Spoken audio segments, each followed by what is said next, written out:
வணக்கம் அனைவருக்கும். தேசிய உற்பத்தி திறன் விருதுக்கான இந்த விண்ணப்பத்திலே பாடசாலை பிரிவுக்கான விடயத்திலே 3வது கேள்வி என்னென்னு சொன்னால், பாடவிதானம் சம்பந்தமான, அதாவது முறையான பாடவிதானம் அல்லது இணை பாடவிதானம் இரண்டையும் சேர்த்து உள்ளடங்கியதான ஒரு கேள்வி. இதுக்கு அதால் 150 புள்ளிகள் வழங்கப்படுகின்றன. அந்த 150 புள்ளியில் முறையான பாடவிதானத்துக்கு 75 புள்ளிகளும், இணை பாடவிதான செயற்பாடுகளுக்கு 75 புள்ளிகளும் வழங்கப்பட்டுள்ளன. அது தெரியும். பாடவிதானம் கற்பித்தல் செயற்பாடுகள், முக்கியமான பிரதானமான பாடங்களை வைத்துக்கொண்டு கற்பித்தல் சம்பந்தமான செயற்பாடுகளுக்கு 75 புள்ளிகள் ஒதுக்கப்பட்டுள்ளன. அது மாதிரி தெரியும், இணை பாடவிதானங்கள் அதற்கு நிகராக அதுக்கு சம அளவிலான அந்தஸ்து வழங்கப்பட்டுள்ளது. அதாவது பாடவிதானத்துக்கு 75 புள்ளிகள் என்று சொன்னால் இணைப்பாட விதானத்துக்கும் 75 புள்ளிகள் காணப்படுகின்றன. அவை என்னென்ன மாதிரியான கேள்விகளுக்கு எவ்வாறு பதிலளிக்க வேண்டும் என்று இந்த காணொலியில் முழுமையாக 3வது தலையங்கத்துக்கு உங்களுக்கு இந்த விடுதலை பதில்களை இந்த வீடியோ காட்சி மூலமாக விளக்கியுள்ளேன். நீங்கள் இதை நீங்கள் மீண்டுமாக கேட்பதன் மூலமாக உங்கள் பாடசாலையில் அதற்கான அந்த செயற்பாடுகள் எவ்வாறு காணப்படுகின்றன என்ற விடயத்தை நீங்கள் சிறப்பான முறையில் பதிலளித்துக் கொள்ளலாம். நீங்கள் தொடர்ந்து பார்ப்போம். பாடசாலை உற்பத்தி திறன் விருதுக்கான இந்த 3வது வினாவிலே பாடவிதானங்கள் குறித்ததான வினாக்கள் கேட்கப்பட்டுள்ளன.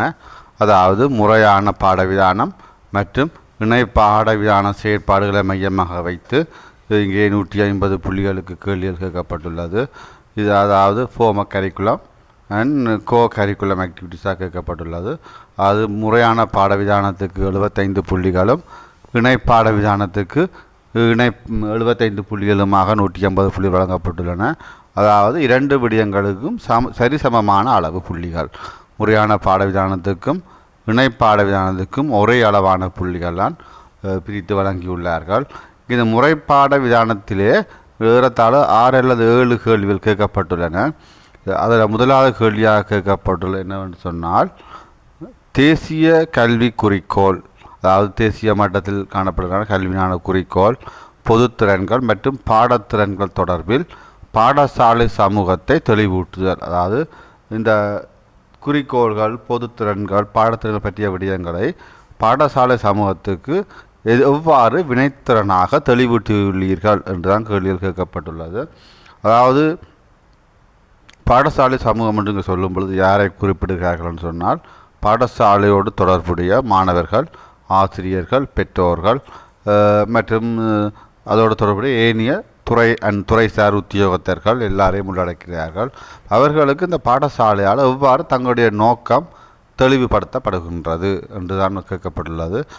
அதுக்குரிய வழிமுறைகள் எவ்வாறு தெளிவுபடுத்தினோம் என்ற விடயத்தை நீங்கள் குறிப்பிட்டால் போதும். உதாரணமாக மாணவர்கள் எடுத்துக்கொண்டால், மாணவர்களுக்கு ஒரு விழிப்புணர்வு நிகழ்ச்சிகள் மூலமாக தெளிவுபடுத்தி இருக்கலாம், அல்லது விசேட கருத்தரங்குகள் மூலமாக தெளிவுபடுத்தி இருக்கலாம், அல்லது போனால் பெற்றோர் ஆசிரியர் சந்திப்புகள் மூலமாக பெற்றோர்களுக்கு உங்களுடையதான அந்த பாடசாலையுடைய குறிக்கோள்கள், தேசிய கல்வி குறிக்கோள், இந்த காலப்பகுதிகள் எவ்வாறு அந்த குறிக்கோள்கள் மாற்றமடைந்து செல்கின்றன என்ற விடயங்களை அவர்களுக்கு தெளிவுபடுத்தி இருக்கலாம். அதே நேரத்தில் விசேடமாக தயாரிக்கப்பட்ட கையேடுகள் அது மாணவர்களுக்கு வழங்கியிருக்கலாம். அவர்கள் வீடுகளுக்கு சென்று பெற்றோர்களுக்கு அது சம்பந்தமான விடயத்தை தெளிவுபடுத்துவதற்காக, அல்லது போனால் வேறு பொது நிகழ்ச்சிகள், பொது கருத்தரங்குகள், பொதுவான சந்திப்புகளில் கூட இதற்கான அந்த விடயத்தை நீங்கள் தெளிவுபடுத்தி இருந்ததாக நீங்கள் குறிப்பிட முடியும். ஆனால் ஒவ்வொரு விடயங்களுக்கும் அதற்கேற்றதான ஆதாரங்களை நீங்கள் புகைப்படமாகவோ அல்லது போனால் வேறு டாக்குமெண்டேஷன், வேறு முறைகளிலேயோ அதுக்குரிய ஆவணங்களை நீங்கள் கட்டாயம் தயார்படுத்தி இருக்க வேணும். அது இன்னொரு கேள்வி கேட்கப்பட்டுள்ளது என்று கேட்டால், முறையான பாடவிதானத்தை அமுல்படுத்தும் பொறுப்பு பிரதி அல்லது உதவி அதிபரிடம் ஒப்படைக்கப்பட்டுள்ளதா என்று கேட்கப்பட்டுள்ளது. இது வழமையான ஒரு இலகுவான விடயம். இதில் பெருசாக ஒன்றும் யோசிக்க வேண்டிய அவசியம் இல்லை. நீங்கள் ஒப்படைக்கப்பட்டுள்ளது என்று குறிப்பிட்டால் போதும். கட்டாயம் ஒப்படைக்க வேணும். எவ்வாறு ஒப்படைக்கப்பட்டுள்ளதோ அதுக்குரிய ஆதாரம் எழுத்து மூலமான கடிதம் இந்த 2025 அல்ல 24 எண்ணிய திகதியில் குறிப்பிடப்பட்டு அந்த அதிபருக்கு அந்த எழுத்து மூலமாக குறிப்பிடப்பட்டிருக்கணும். அதை தெளிவுபடுத்தியிருக்கணும். என்னென்ன பாடங்களை நீங்கள் மேற்பார்வை செய்யுமாறு பணிக்கப்பட்டுள்ளீர்கள் என்ற விடயத்தையோ ஏதோ ஒரு விடயத்தில் அதை நீங்கள் ஒரு ஆவணங்களை நீங்கள் சீராக்கி வச்சிருந்தால் அதை நீங்கள் காண்பித்தால் போதுமானது. அடுத்தது 30 கேள்விகள் கேட்கப்பட்டுள்ளன. அங்கே கிட்டத்தட்ட 5 கேள்விகள் கேட்கப்பட்டுள்ளது. ஒவ்வொன்றுக்கும் 6 புள்ளிகள். அதாவது பாடவிதான முகாமைத்துவம், அந்த பாடவிதான முகாமைத்துவத்தை எவ்வாறு செய்கிறீர்கள், அதாவது கரிக்குலம் மேனேஜ்மெண்ட் என்று சொல்லுவார்கள். ஆங்கிலத்தில் உங்களுக்கு போட்டிருக்க தமிழ் மொழி சில வழியில் உங்களுக்கு விளங்கிக் கொள்வது கொஞ்சம் இடர்பாடாக இருக்கும் என்ற பாடியினால் ஆங்கிலத்தில் கேட்கப்பட்ட சொற்பதத்தை இணைத்துள்ளேன். அதில் அதாவது முதலாவது விடயம் அங்கீகரிக்கப்பட்ட பாடசாலை நேர அட்டவணை. இது வழமையாகவே எல்லா பாடசாலையும் இருக்கிற ஒரு விடயம்தான். அதற்கு அவர்கள் புள்ளிகள் வழங்கியிருக்கின்றார்கள். அது ஏன் வழங்கியிருக்கின்றார்கள் என்று சொன்னால், அந்த சாதாரண விடயம் தானேன்னு அந்த விடயத்தை பாடசாலை விட்டு விடாமல் அல்லது கடந்து செல்லாமல் அதுக்கு முக்கியத்துவம் கொடுத்து அந்த அங்கீகரிக்கப்பட்ட பாடசாலை நேர அட்டவணையை எவ்வாறு வினைத்திறனாக கையாளுகிறார்கள், எவ்வாறு பாவிக்கிறார்கள், எவ்வாறு உரிய தரப்பினர்களுக்கு அதை அனுப்புகிறார்கள், காட்சிப்படுத்துகிறார்கள் என்பதை பரிசோதிக்கும் முகமாகத்தான் அந்த விடயத்தையும் கேள்வியிலே கேட்கப்பட்டுள்ளது. அதாவது அங்கீகரிக்கப்பட்ட பாடசாலை நேர அட்டவணை அதிபர் காரியாலயத்தில், உப அதிபர் காரியாலயத்தில் எல்லாம் காணப்பட வேணும். அதே நேரத்தில் ஒவ்வொரு வகுப்புகளுக்குமான அட்டவணை அந்த வகுப்புகளிலே காட்சிப்படுத்தப்பட்டிருக்க வேணும். அதே நேரத்தில் ஆசிரியர் ஓய்வறைகளிலே காட்சிப்படுத்தப்பட்டிருக்க வேணும். அடுத்து ஆசிரியர்களின் தனிப்பட்ட நேர அட்டவணை. ஒவ்வொரு ஆசிரியர்களுக்கும் தங்களுடைய பாடம் ஒவ்வொரு நாளும் தங்கள் எந்தெந்த வகுப்புகளுக்கு என்னென்ன பாடம் கற்பிக்க போகிறோம் என்று சொல்லி ஒரு விடயம் இருக்கணும். இது எவ்வாறு பரிசோதிப்பார்னு ஏதாவது ஒரு ஆசிரியர்களிடம் உங்களுடைய பர்சனல் டைம் டேபிள் தாங்க கொண்டு நேரடியாக கேட்பார்கள். அப்போ சும்மா நான் டைரியில் நோட் பண்ணியிருக்கிறேன் சார், இல்லை சும்மா துண்டில் வச்சிருக்கிறார்களா, இல்லை முறையாக ஆவணப்படுத்தி சரியான முறையில் அவர்கள் அதை வைத்திருக்கிறார்களா, பேணுகிறார்களா என்ற விடயத்தை பரிசோதிப்பார்கள். எனவே இந்த விடயத்தில் ஒவ்வொரு ஆசிரியரும் கட்டாயம் கவனம் எடுக்க வேணும். அதே மாதிரி வகுப்பு அறிக்கை புத்தகம், ஒவ்வொரு வகுப்பிலும் கிளாஸ் ரூம் ரெக்கார்ட் கட்டாயம் காணப்பட வேணும். அதில் அழகாக உரைகள் போட்டு தலையகங்கள் போட்டு, இந்த பாடசாலையிலேயே ஒரு 15 வகுப்பறைகள் இதில் 20 வகுப்பறைகள் இருக்குது என்று சொன்னால் ஏறத்தாழ 20 வகுப்பறைகளிலும் உள்ள அந்த புத்தகங்கள் ஒரே மாதிரி அதுக்குரிய அந்த உரைகள் போட்டு பெயரிடப்பட்டு இருந்தால் மிக சிறப்பாக இருக்கும். அதில் என்னென்ன விடயங்கள் காணப்படலாம் என்று பார்த்தா உங்களுக்கு தெரியும். அநேகமாக விசேட செயற்பாடுகள் அது போனால் விசேடமாக வகுப்பறையில் ஏதாவது சம்பவங்கள் அசம்பாவிதங்கள் நடைபெற்றால் அதற்குரியான குறிப்புகள். அதே மாதிரி உங்களோட வகுப்புகளுக்கு விசேடமாக யாராவது மேற்பார்வையாளர்களா மதிப்பீட்டாளர்களோ வருகை தருவார்களாக இருந்தால் அவர்களுடையதான கணிப்பீடு மற்றும் மாணவர்களுடைய விசேட நடத்தைகள், விசேட திறமை அவர்களால் திறமையை வெளிப்படுத்த முடியாத நிலைமைகள் இவ்வாறு இருந்தால் அந்த விடயங்களை அந்த பொருத்தமான முறைகளில் ஆசிரியர்கள் வகுப்பாசிரியர்கள் அதை பேணுதல் மிக முக்கியமானது. அதே மாதிரி இன்னொரு விடயம் கேட்கப்பட்டுள்ள உள்ளக மேற்பார்வை செயற்திட்டம். அதாவது இந்த கற்பித்தல் அது கற்பித்தல் தொடர்பான செயற்பாடுகளை மேற்பார்வை செய்வதற்கான ஒரு முறைமை இருக்கின்றதா என்று கேட்கப்பட்டுள்ளது. உள்ளக மேற்பார்வை செயற்திட்டம்னு சொன்னால் இப்போ திணைக்களங்களிலிருந்தோ வேறு அதிகாரிகளோ அவற்றை முகாமை செய்யாமல் அதிபரால் நியமிக்கப்பட்டதான ஒரு பொறுப்பான ஆசிரியர்களால் அந்த கற்பித்தல் செயற்பாடுகள் எவ்வாறு மேற்கொள்ளப்படுகின்றன என்று கேட்கப்பட்டுள்ளது. அதுக்கு எவ்வாறு மேற்கொள்ளப்படும் என்று கேட்டால் நீங்கள் என்னென்ன பதில்களை சொல்லலாம். அதாவது வாராந்தம் மாதாந்தம் அதிபரால் உரிய ஆசிரியர்களால் வகுப்பறைகளுக்கு திடீர் விஜயை மேற்கொண்டு மேற்பார்வை செய்யப்படுகின்றது. அல்லது போனால் சில ஒவ்வொரு தவணைகளிலும் வகுப்பறை முகாமை தொடர்பான அறிக்கைகளை கோரி அதன் மூலமாக மேற்பார்வை முறை ஒன்றை கொண்டு வரலாம். அல்லது போனால் மேற்பார்வைக்கான ஒரு பொதுவான ஒரு கூட்டங்கள் நடத்துதல். அல்லது போனால் அதுக்கு சில தர வலயங்களை உருவாக்கி அல்லது ஆசிரியர் குழுக்களை உருவாக்கி அவர்கள் மூலமாக ஒரு மேற்பார்வை திட்ட நடைமுறைப்படுத்தலாம். அதாவது கற்றல் விடயமாக இருக்கலாம், கற்பித்தல் விடயமாக இருக்கலாம், மாணவருடைய ஒழுக்கங்கள் சார்ந்த விடயமாக இருக்கலாம், நல்ல ஆவணங்களை பரிமாறுதல் தொடர்பான விடயங்களாக இருக்கலாம், வகுப்பறை சுத்தமாக இருக்கலாம். எந்த முக்கியமான விடயங்களில் உள்ளக மேற்பார்வை எவ்வாறு காணப்படும் என்று கேட்கப்பட்டுள்ளது. அதே மாதிரி பார்த்திங்கன்னா அதில் இன்னொரு விடயம் உதவி நேர அட்டவணை. உதவி தேவை கருதி விசேடமாக அதாவது அட்டவணைகள் உங்களுக்கு தயாரிக்கப்பட்டுள்ளது. விசேட விடயங்கள், அதாவது விசேடமான கற்கைகள், விசேடமான பயிற்சிகள், அந்த விசேடமான சில பயிற்சிகளை ஊக்கப்படுத்தும் நோக்கில் அதற்கான விசேடமான அட்டவணை, அது வாராந்தம் அல்லது குறிப்பிட்ட நேரம் ஆலயங்களுக்கு செல்ல வேணும், விசேடமான பயிற்சிகள் பெற வேணும், இல்லை மாணவர்கள் ஊக்கப்படுத்த தொடர்பான சில செயற்பாடுகளை முன்னெடுக்க வேணும் என்ற ரீதியில் இவ்வாறான உதவி நேர அட்டவணை தயாரிக்கப்பட்டுள்ளன கேட்கப்பட்டுள்ளது. அடுத்த இன்னொரு விடயம் கேட்கப்பட்டுள்ளது, எதிர்பார்க்கப்பட்ட திறன் மட்டத்தை அடைவதற்கு சிரமமான மாணவர்களை இனம் காணுதல். அதாவது சில இந்த கற்றலிலே மெல்ல கேட்கும் மாணவர்கள் சில இடங்களில் அதை அழைப்போம். இல்லைன்னா கற்றல் செயற்பாட்டில் விடயத்தை கற்றுக்கொள்வது சிரமத்தை எதிர்கொள்ளும் மாணவர்கள் இவர்கள் எப்படி நாங்கள் இனம் காணுகின்றோம் என்று முதலாவது கேள்வியும், அடுத்த கேள்வி அந்த இனம் காணப்பட்ட மாணவர்களுக்கு எவ்வாறான தீர்வுகள் வழங்கப்படுகின்றன என்று தான் கேட்கப்பட்டுள்ளது. எவ்வாறு இனம் காணலாம்? ஒன்று, அவர்கள் பெற்றுக்கொள்கிற புள்ளிகளை அடிப்படையாக வைத்துக்கொண்டு அவர்களுடைய அடைவு மட்டத்தை இனம் காண முடியும். அல்லது விசேட நடத்தைகள் மூலமாக அவர் எவ்வாறு ஏனைய மாணவர்கள் நடந்து கொள்கிறார் என்ற விசேட நடத்தைகள் மூலமாக இனம் காணலாம். அல்லது போன ஒரு செயற்பாடு, ஒரு ஆக்டிவிட்டி ஒன்றை செய்ய சொல்லி அவர் எவ்வாறு அந்த செயற்பாட்டை, அந்த விளையாட்டை செய்கின்றார், அல்லது எவ்வாறு எதிர்கொள்ளுகின்றார் என்ற ஒரு மதிப்பீட்டை வைத்தும் ஒரு மாணவர்களை இனம் காணலாம். அதே போல் அவர்களுக்கு மனப்பாடங்களை செய்ய சொல்லி எவ்வளவு வேகமாக மனப்பாடம் செய்கிறார்கள், இவ்வாறாக பல்வேறுபட்ட முறைமைகள், பரீட்சைகள், விடயங்களை நீங்கள் பாடசாலைகளை நடத்தி அதன் மூலமாக மாணவர்கள் இனம் காணலாம். அதே போல் அவ்வாறு இனம் காணப்பட்ட மாணவர்களுக்கு என்ன செய்கிறீர்கள் என கேட்கப்பட்டுள்ளது. மேலதிகமான வகுப்புகள் நடத்தலாம், விசேட வகுப்புகள், இல்லை விசேட கருவிகளை பயன்படுத்தி அவர்களுக்கு வகுப்புகள் நடத்தலாம்.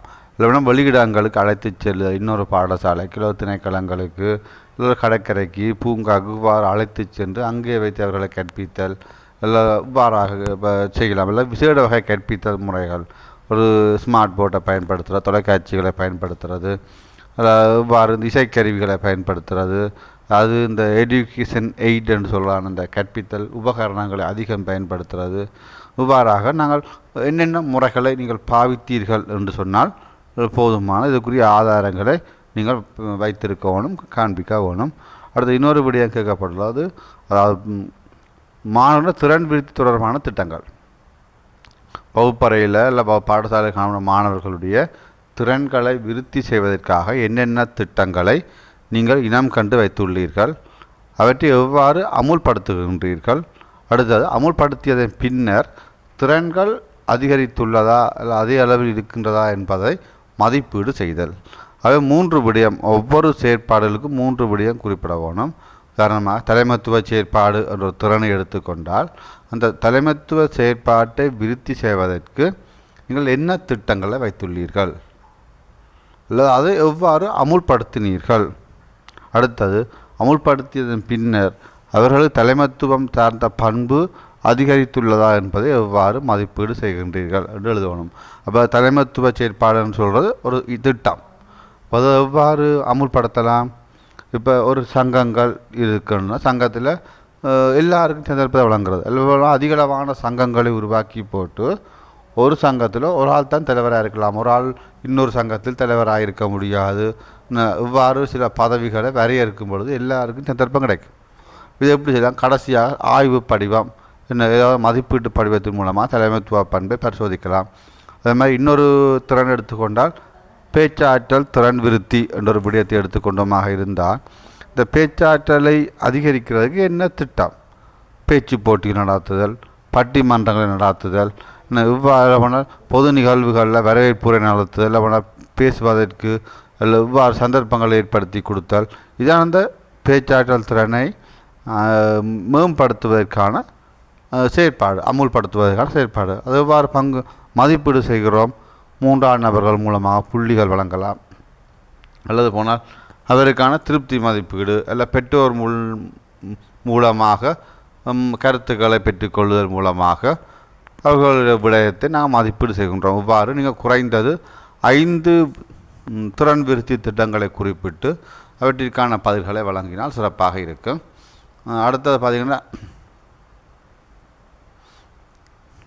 உள்ளக மதிப்பீட்டு முறைகள் எவ்வாறு காணப்படுகின்றன கேட்கப்படும். அதாவது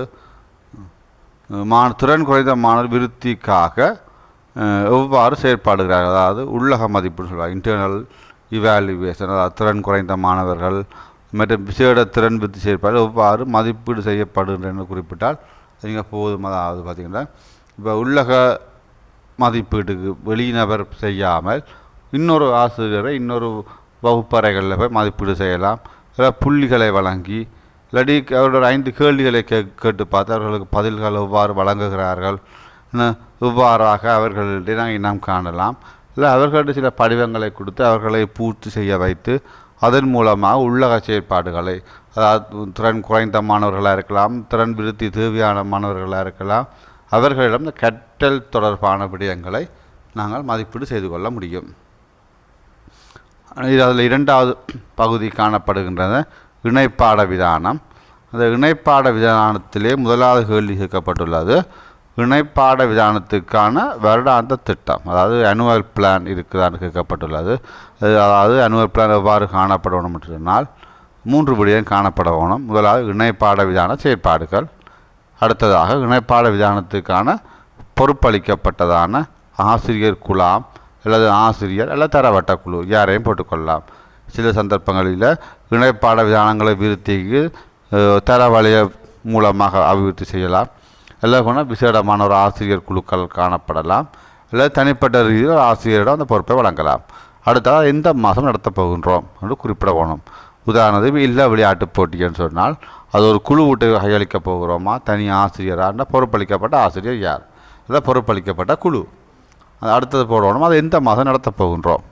அதுமாதிரி மாவட்ட வெளிய விவாத போட்டி, நீச்சல் போட்டி, சித்திர போட்டி, இவ்வாறாக அந்த இணைப்பாட விதானங்களில் இப்போ விளையாட்டு உதைப்பந்தாட்ட போட்டி, கிரிக்கெட் போட்டி, கிரிக்கெட் பயிற்சிகள், வலைப்பந்தாட்ட போட்டி, நீச்சல் போட்டி, இவ்வாறாக நீங்கள் அதிகளவான இணைப்பாட விதான செயற்பாடுகள் இருக்குது. ஒவ்வொன்றும் எந்தெந்த மாதம் நடக்கப் போகின்றது என்றொரு ஏற்கனவே முன்னாயத்தம் செய்யப்பட்டதான ஒரு அட்டவணை கட்டாயம் காணப்பட வேணும். அடுத்தது இந்த விளையாட்டில் விசேடமாக ஏனைய விடயங்களை விட விளையாட்டில் ஈடுபடும் இல்லை விளையாட்டின் நிலைமையை மேம்படுத்தும் நிகழ்ச்சிகள், அதாவது பாடசாலையில் மாணவர்களை விளையாட்டில் பங்கு பெற ஊக்கப்படுத்துதல் அல்லது போனால் அந்த விளையாட்டு தொடர்பான செயற்பாடுகளை மேம்படுத்துவதற்காக நீங்கள் என்னென்ன திட்டங்களை உங்களோட பாடசாலை நடைமுறைப்படுத்திக்கணும்னு கேட்கப்பட்டுள்ளது. இப்படி ஒரு 6 அல்லது 7 திட்டங்கள் நீங்கள் மிக சிறப்பான முறையில் ஆதாரத்தோடு நீங்கள் வழங்கினால் சிறப்பாக இருக்கும். உதாரணமாக சில விடைகளை வழங்கியுள்ளேன். எப்படின்னு சொன்னால் பாடசாலை உடற்பயிற்சி திட்டங்கள், ஸ்போர்ட்ஸ் பிளான்னு சொல்கிறது, அது நீங்கள் கட்டாயம் கொண்டு உருவாகிற யார் யார் எவ்வாறு பங்கு பெற வேணும் என்ற விடயம். அது மாதிரி வருடாந்த விளையாட்டு விழாக்கள், விளையாட்டு ஆனுவல் ஸ்போர்ட்ஸ் மீட்டோட சேர்த்து ஏனைய சில விளையாட்டுகளையும் உள்ளடக்கி முழுமையான ஒரு விளையாட்டு நிகழ்ச்சியை கொண்டு வரலாம். அடுத்தது விளையாட்டு ஆலோசனை முறையான பயிற்சி, அதாவது அதுக்குரியதான ஒரு கோச்சை நியமிக்கலாம். இப்போ அத்லட்டிக் அண்டு கிரிக்கெட், ஃபுட்பால், இப்போ சில இடங்களை பார்த்தால் மாணவர்கள் தங்களுடைய அறிவு கட்டினவர் தாமாகவே விளையாடி பழகி தான் பயிற்சி பெறுவார்கள்.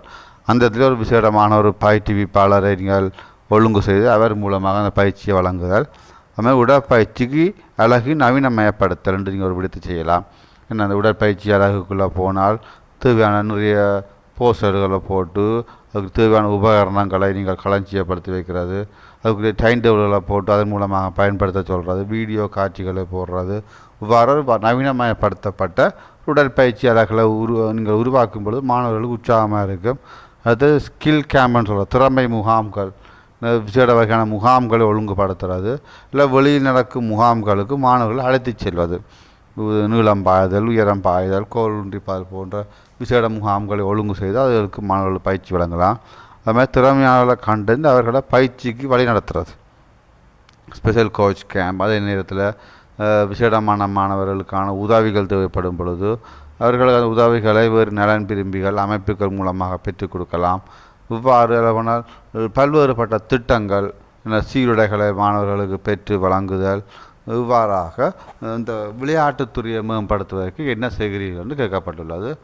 அதற்கு நீங்கள் இன்னொரு உங்களுக்கு அந்த அதுக்குரிய விளக்கமும் அட்டவணை மூலமாக நீங்கள் போடலாம். அதாவது ஒரு போட்டியை அதை என்ன மாதிரி மேம்படுத்துகின்றோம், மேம்படுத்துகிறதை எவ்வாறு மதிப்பீடு செய்கின்றோம்.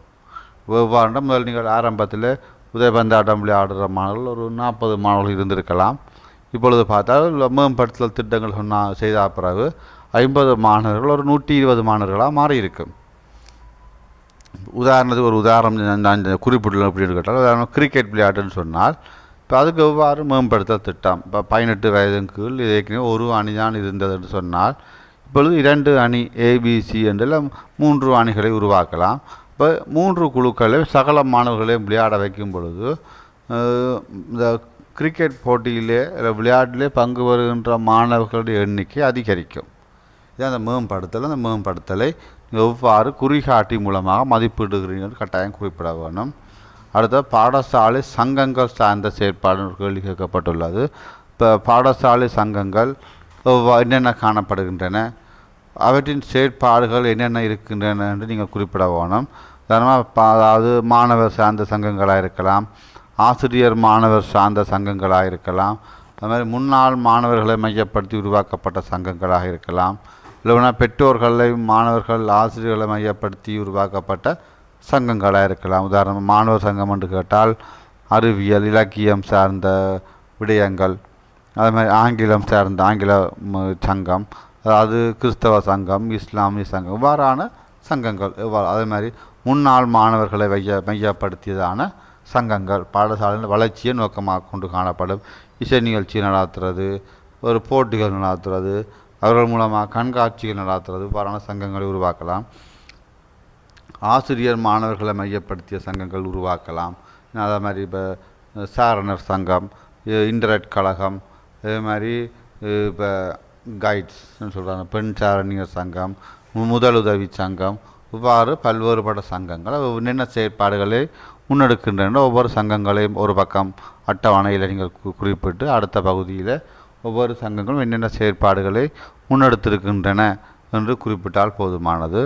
அது இன்னொரு கேள்வி கேட்கப்படல, பாடசாலை கல்வியின தரச்சுட்டின பெருமானம். அது பொதுவாக நீங்கள் இப்போ எல்லா பாடசாலைகளிலும் அந்த பண்பு தரச்சுட்டிகள் மதிப்பிடுகின்றீர்கள். கடந்த 3 ஆண்டுகளில் ஒவ்வொரு துறை ரீதியாக இந்த பாடசாலைகள் பெற்றுக்கொண்டதான தரச்சுட்டிகளை நீங்கள் குறிப்பிட்டு அவற்றின் கிராஃப் மூலமாக நீங்கள் அதை தெளிவுபடுத்தினால் போதுமானது. அது இன்னொரு கேள்வி கேட்கப்படல, ஒழுக்க நெறியை மேம்படுத்த பாடசாலையால் என்னென்ன நடவடிக்கைகள் மேற்கொள்கிறீர்கள் என்று கேட்கப்படல. அதாவது 3 விடயம் குறிப்பிட வேணும். முதலாவது ஒழுக்க நெறியை குறிப்பிடணும். அந்த ஒழுக்க நெறியை மேம்படுத்த என்ன செய்தீர்கள், அதால் நீங்கள் எதிர்பார்த்த அல்ல அடைந்து கொண்ட விளைவு என்னென்ற விடயத்தை குறிப்பிட வேணும். நான் இங்கே உதாரணமாக 4 விடயங்களை குறிப்பிட்டுள்ளேன். உதாரணத்துக்கு நேர முகாமைத்துவம் என்ற ஒழுக்க நெறியாக இருந்தால் அதை மேம்படுத்துவதற்கு என்ன செய்தீர்கள், முதலாவது விடயம் அது சொல்லுவோம். முதலாவது சரியான நேரத்திலே நிகழ்ச்சிகள் எல்லாவற்றையும் ஆரம்பித்தோம். அல்ல போனால் உரிய நேரத்தில் சமர்ப்பிக்கப்படும் இந்த செயற்பாடு. சில ரிப்போர்ட்டுகளை நீங்கள் ஆசிரியரிடம் கோரலாம், அதிபர் இன்னும் திகதி தர வேணும்னு சொல்லி அந்த திகதிக்கு முன்னதாகவே அதுக்கு இவ்வளோ விரைவாக அந்த சமர்ப்பித்தார்களோ அவர்களை பாராட்டலாம், அவர்களை ஊக்கப்படுத்தலாம். அப்போ டைம் மேனேஜ்மெண்ட் ஒரு ஒழுக்கம் அந்த பாடசாலையில் உருவாகும். அது காலப்போக்கில் என்ன நடக்கும்னு கேட்டால் பிந்தி கொடுக்கக்கூடாது என்ற ஒரு ஒழுக்கம் பாடசாலையில் உருவாகும். அதுக்கு விளைவு என்னென்றால் நீங்கள் அது ஒரு பெர்சன்டேஜ்லேயோ இல்லை போனால் எண்ணிக்கையிலையோ அந்த மதிப்பீட்டை கட்டாயம் காட்டணும். நீங்கள் இப்பொழுது சிறப்பாக உள்ளது, நன்றாக உள்ளது என்று குறிப்பிடாமல் 90%, 95%, 80% என்று சொல்லி ஏதோ ஒரு மதிப்பிடக்கூடிய பெருமானத்திலே அந்த விளைவுகளை குறிப்பிட வேணும். இன்னொரு உதாரணம் சொல்லப்படல, சமய விழுமியங்களை பேணுதல் என்ற ஒரு ஒழுக்க நெறி என்று சொன்னால் அந்த ஒழுக்க நெறியை மேம்படுத்த என்ன செய்கிறோம், வெள்ளிக்கிழமைகளில் அருகிலுள்ள ஆலயத்துக்கு வழிபாட்டு நிகழ்வுக்கு மாணவர்களை அழைத்து செல்கின்றோம். இப்போ நேரடியாக ஆலயத்துக்கு, அது எந்த மதமாக இருந்தாலும் ஆலயத்துக்கு அழைத்து செல்கின்றோம் வெள்ளிக்கிழமைகளில். இல்லை என்ன விளைவு, இப்பொழுது 99% மாணவர்கள் சமய அனுஷ்டானங்களில் ஈடுபடுகின்றனர். அப்போ இந்த மதம் சார்ந்த விடயங்களை ஈடுபடுத்துகிறோம். ஏன் 1% என்றால் சில மாணவர்கள் பிந்தி வருவார்கள். அதனால் 99% மாணவர்கள் அந்த மத வழிபாடுகளில் கட்டாயம் ஈடுபடுகிறார்கள்.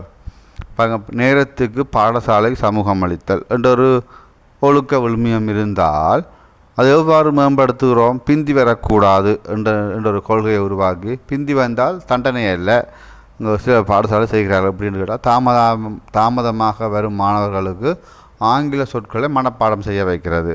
இல்லை போனால் சில வாய்ப்பாடுகளை பாடமாக்குறது, அதில் வைத்து வாய்ப்பாடுகளை பாடமாக்கி சொன்னால் தான் உள்ளுக்குள்ளே போகலாம். சில ஆங்கில சொற்களை பாடமாக்கி சொன்னால் தான் உள்ளே போகலாம். பிந்தி வந்தால் என்ன நடக்க போகுது, அவர்களுக்கு சொல்ல பாடமாக்கணும். இப்போ அதுக்காக சொல்ல சில பேர் அந்த பாடமாக்கணுமென்ற அந்த பயத்தில் சில பேர் ஏழியாக வருவார்கள். எது நடந்தாலும் நன்மைதான். ஒன்று நேரத்துக்கு வருவார்கள், பிந்தி வந்தால் சொற்களை பாடமாக்குவார்கள். அப்போ இங்கே இந்த எதிர்கணிய விளைவு எதுவுமே நடக்காது. இதன் மூலமாக பிந்தி வார மாணவர்கள் 50% குறையும். ரெண்டாவது பிந்தி வார மாணவர்கள் பாடமாக்குற சொற்பதங்கள் எண்ணிக்கை அதிகரிக்கும். இது ஒரு திட்டமாக காணப்படும். இதுதான் ஒழுக்க நெறியை மேம்படுத்துவதற்கான பாடசாலையிலே கொண்டு வரப்பட்ட திட்டம். இன்னொரு விடயம் கேட்கப்பட்டுள்ளது. மொழிக்கு மேலதிகமாக மாணவர்கள் ஆங்கிலம் மற்றும் ஏனைய மொழி அறிவுகள் விருத்திக்காக என்ன செய்கிறீர்கள்? இப்போ தமிழ் மொழி மாணவர்களாக இருந்தால் சிங்கள மொழியையும் ஆங்கில மொழியையும் அதை விட வேறு மொழிகள் காணப்படி அவற்றினை விருத்தி செய்வதற்காக என்ன செயற்பாடு வைத்துள்ளீர்கள் என்று கேட்கப்பட்டுள்ளது. நீங்கள் என்னென்ன குறிப்பிடலாம் என்றால், இப்போ ஆங்கில மொழி என்றால் அதுக்குரிய ஜூனியன் உருவாக்கியிருக்கலாம். சிங்கள மொழிக்கு ஜூனியன் சங்கம் உருவாக்குறது. இப்போ விருத்திக்கான செயற்பாடு என்னென்று கேட்டால் அந்தந்த பாடங்களை கற்பிப்பதற்கு தேவையான பாட அலகுகளை உருவாக்குதல். அது மாதிரி பொது நிகழ்ச்சிகளில் ஏனைய மொழிகளிலே மொழிபெயர்ப்பு செய்வதற்கு அந்த ஏனைய மொழிகளிலே வரவேற்புற சில விடயங்களை செய்வதற்கு அனுமதி வழங்குதல். அது மாதிரி ஏனைய மொழி கலாச்சார நிகழ்ச்சிகளை நடாத்துதல். அதாவது மொழி ரீதியான போட்டிகள் நடத்தலாம். சிங்கள மொழியில் பேச்சு போட்டி, கவிதை போட்டி, அது மாதிரி ஆங்கில மொழியில் பேச்சு போட்டி, கவிதை போட்டி, இவ்வாறு இந்த மொழிகள் ரீதியான போட்டிகள். அதே மாதிரி அந்த ஏனைய மொழிகள் வர பத்திரிகைகள் வேறு வேறு வெளியீடுகளை வாசிப்பதற்கான சந்தர்ப்பங்களை பாடசாலையில் உருவாக்கி கொடுக்கலாம். அது மாதிரி சில குறிப்பிட்ட நேரங்களில் தொலைக்காட்சி பார்ப்பதற்கு வசதி வழங்கலாம். சிங்கள மொழி மூலமான நாடகங்கள், ஆங்கில மொழி மூலமான செய்திகளை கேட்பதற்கெல்லாம் ஒரு வசதிகளை ஏற்படுத்தி கொடுக்கலாம். அது மாதிரி சுற்றுலா களப்பயணங்கள், ஏனைய மொழிகளை பேசுகின்ற மக்கள் பேசுகின்ற இடங்களுக்கு மாணவர்கள் அழைத்து செல்லுதல். அது மாதிரி அறிவிப்பு நிகழ்ச்சிகள் பாடசாலையில் ஏனைய மொழிகளையும் பயன்படுத்துதல். இவ்வாறாக மொழிகளை அவர்கள் மேலதிகமாக கற்றுக்கொள்வதற்கு என்னென்ன வசதிகள் வழங்கப்பட்டுள்ளன இந்த கேள்வி கேட்கப்பட்டுள்ளது. ஆகவே இந்த இவ்வளவு விடயங்கள்லாம் உங்களுக்கு முறையான பாடவிதானம் மற்றும் இணை பாடவிதான செயற்பாடில் கேட்கப்பட்டுள்ளன. அதாவது வளமையான செயற்பாடுகள்லாம் நாங்கள் அதை சும்மா ஒரு அளவுக்கு செய்தால் எங்களுக்கு சாதாரண புள்ளிகள் கிடைக்கும். இதை நாங்கள் எவ்வாறு வினைத்திறனாக கையாளுகிறோம், கேட்கப்பட்ட விடயங்களை இல்லை பாடசாலை நடைமுறைப்படுத்த சொன்ன விடயங்களை எங்களுடைய இயலுமையை இன்னும் அதிகரிக்கும் நோக்கில் எவ்வாறு மிகவும் வினைத்திறனாக திட்டமிட்டு இல்லை போனால் அதை நாங்கள் ஒழுங்குபடுத்தி செய்கின்றோம் என்றதை வைத்துக்கொண்டு அதனுடைய வழங்கப்படுற புள்ளிகள் இன்னும் அதிகரிக்கும். இன்னும் நிறைய அதிக அளவு புள்ளிகளை பெற்றுக்கொள்ள வேண்டுமாக இருந்தால் இந்த விடயங்களை இன்னும் அதிகம் அக்கறை செலுத்தி அதை நாங்கள் இன்னும் ஒரு வினைத்திறனாக செய்வதற்கு நாம் முயற்சிப்போமாக இருந்தால் அதுக்கு மேலதிகமான புள்ளிகளை நீங்கள் சிறப்பாக பெற்றுக்கொள்ளலாம். எனவே இது சம்பந்தமாக உங்களுக்கு ஏதேனும் விளக்கங்கள் தேவையாக இருந்தால் நீங்கள் கேட்டு பெற்றுக்கொள்ளலாம். தொடர்ந்து அடுத்த வீடியோவில் சந்திப்போம்.